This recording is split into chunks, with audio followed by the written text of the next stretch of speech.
today's the day I'm going to swap over my carburetors for the rebuilt ones, and I'm going to take a little bit of notice here of a few things. So we've got the throttle linkage here, which is going to attach to that there, so that's going to need, so that's on the, probably that's just that. Okay, that's easy, so that's not released. We've got the brackets. Hopefully I'm going to be able to remove the bracket screw there, or a nut rather. There's a screw underneath, and that should then move away. So I really want to go messing with this. We've got this inlet here, which I've done a replacement for. That is the overflow. And I'm going to bring those overflows out over the engine when I test it to make sure that floats are doing their thing. FSD has got the exhaust ports. It's got the coolant coming in, comes out the manifold, underneath, up and over down to the pump. So that should be relatively easy to sort out. Got the exhaust. I can check the quality of that hose while it's there. Looks like it's got a little nick in it. Let's make sure that's not degraded.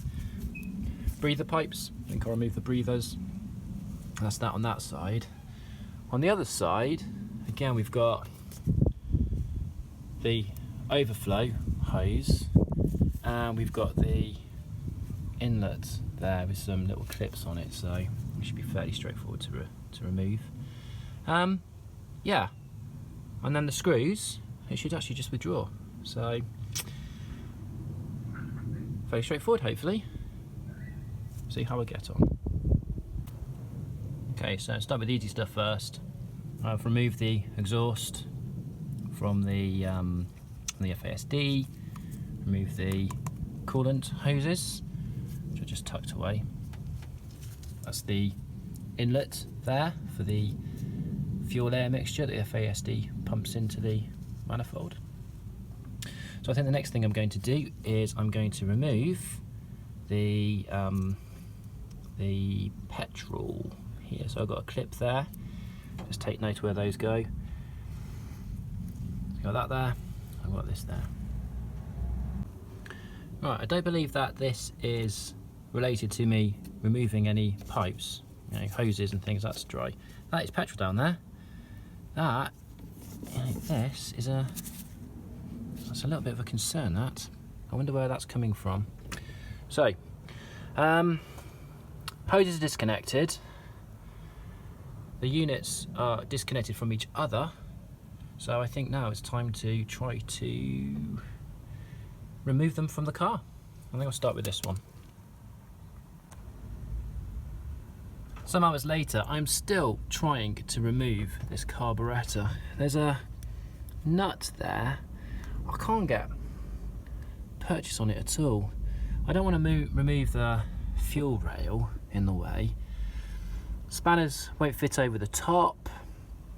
I've ended up going to Halfords and buying some stubbies, which have managed to get some purchase on it, but it's the same on the other side. It's like, why would Rover go and put, this is like the, what is it, like the cold start device, or well, not cold start device, like a choke or something like that for manual choke things, because it's all blocked off in this version of the carb. But it just fouls the spanner getting on there. It's really, really infuriating. I'll persevere, see how I go with it, but goodness me, this is three, it's always the way, isn't it? 3 nuts come off no problem at all, and then one of them just refuses to move. It's nuts, but they must be able to come off, because and the manual just says just remove the 4 nuts and withdraw the unit. It's just how?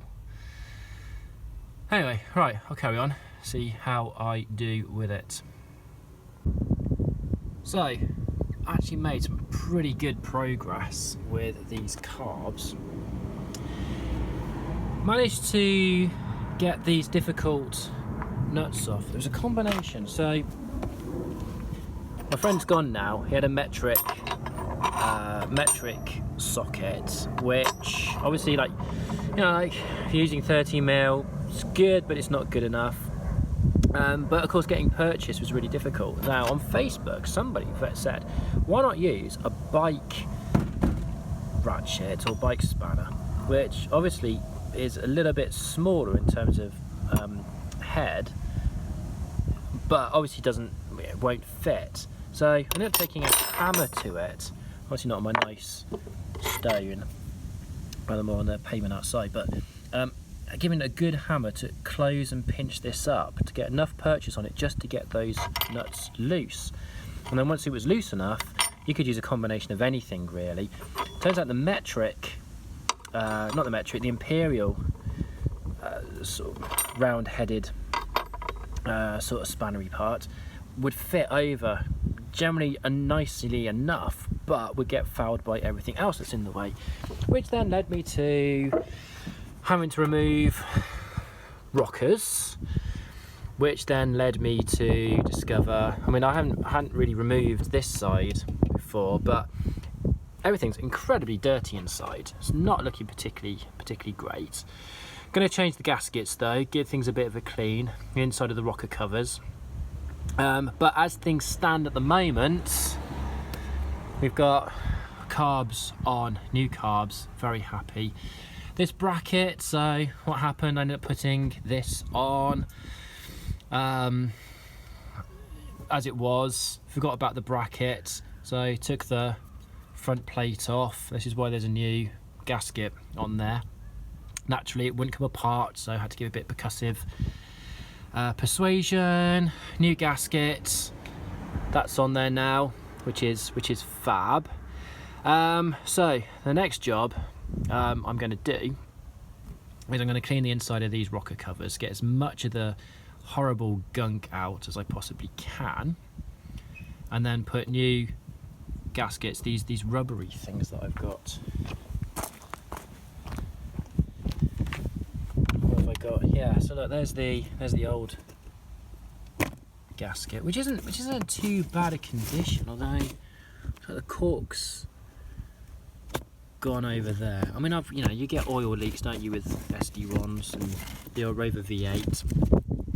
So yeah, so I'm going to fit these, but these like fit and forget, which seems fine. I'm a little bit concerned about this here. I don't know what to make of that, whether that gets cut off or what. I don't know.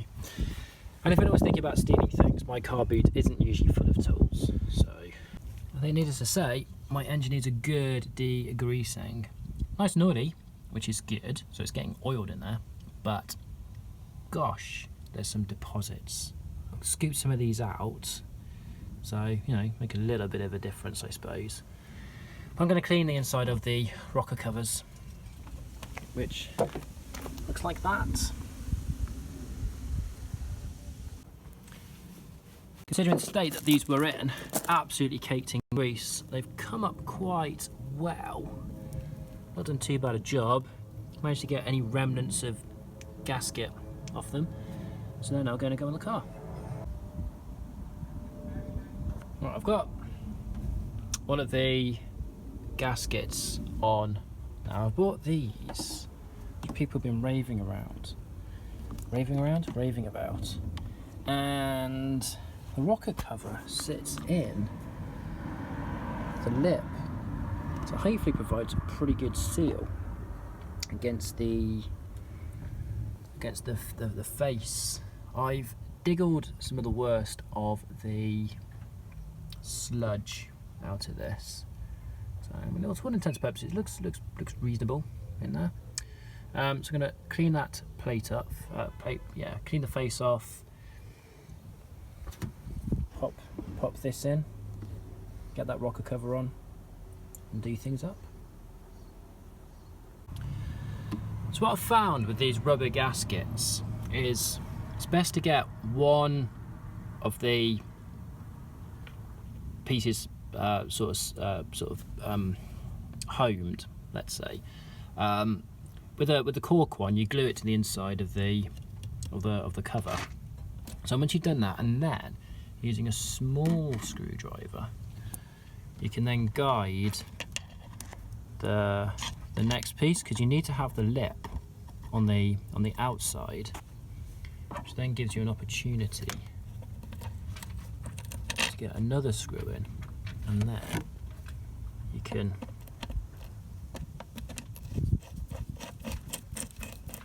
drive that home or thereabouts, and then you should be able to get the others in nice and easy. Right, next thing to sort out is reattaching the accelerator cable. I removed that so, well, to basically move it out of the way, so that's got to go back on, otherwise the car isn't going to go broom broom. Okay, so after that I'm going to have to get the fuel rail back in, which is broadly seated where it needs to be. It's going to be guided by the hoses where I disconnected it. Once it's in place, that's going to give a good indication as to whether it's seated properly, and then I can fix it in place on the bracket there. Alright, so where am I now? Fuel system's back together again. I'm not hilariously happy with the orientation of the fuel filter, but I can't seem to, everything else appears to be pretty much lined up. There's a bit of an angle over there, but this is a little bit sort of concerned, a little bit problematic. But the other big problem I've got is the vacuum port on the back of here has come out, basically. That's just a little tube. It's not actually welded in or anything like that. It's just a little tube, and it just keeps falling out. So I'm going to try and squeeze that in as best I can. I don't know. I've tried realigning this, but I can't get much joy out of it. I mean, everything else is fixed up.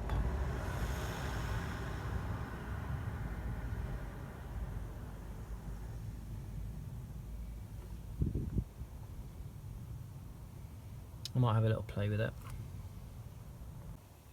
I do believe I'm at a stage now where I can try starting the engine. I've just been round and checked everything. I did fiddle with the fuel rail in the end, and it sits just that little bit straighter. What's all connected up? So I've got the vacuum hose back on.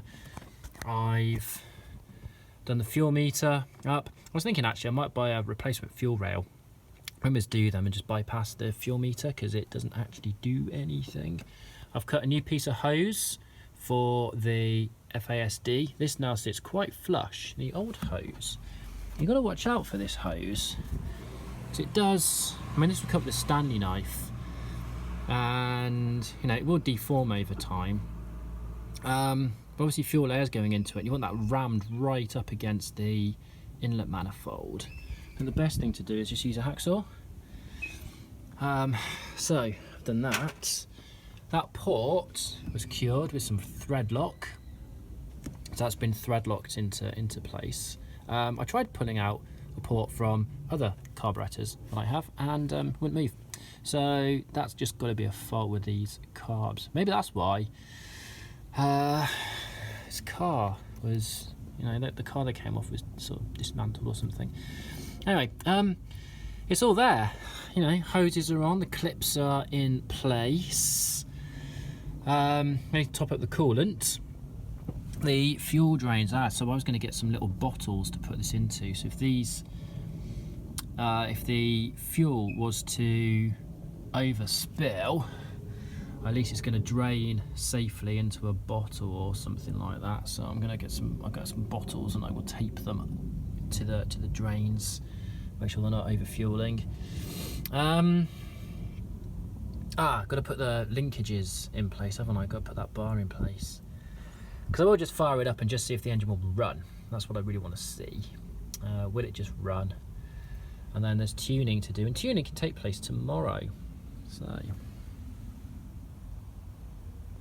So first problem I've got is I've gone and put the ball on the wrong way round. It should be pointing inwards, not outwards. So I'm gonna have to undo this, swap that over, and then reassemble. Annoying. Had a bit of a mad 5 minutes. Interesting, the ball on the end of the new carbs is slightly bigger than the ball on the old, so I can't get the throttle arm to connect up. So I'm just gonna swap those over. And with everything linked up,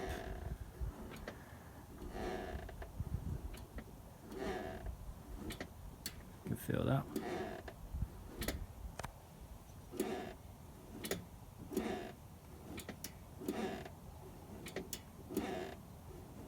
Got quite good action.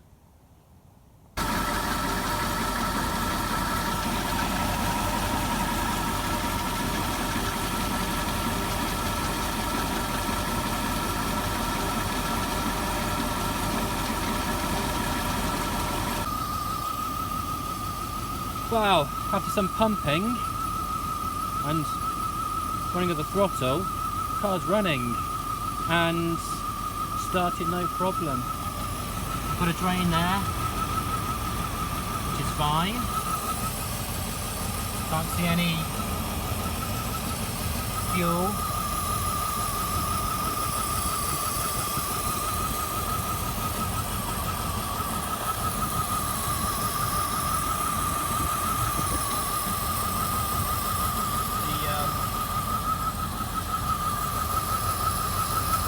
FASD is gloriously making rackets.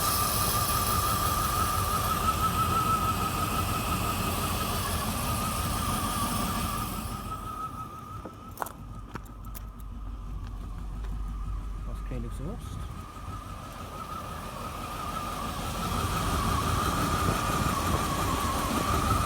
So I can put a bottle there for the drain in case it does leak fuel.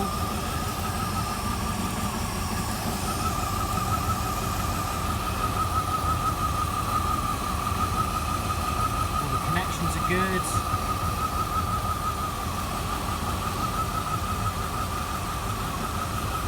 And now we're just chugging some oil. A bit of oil vapour. Right, that's it.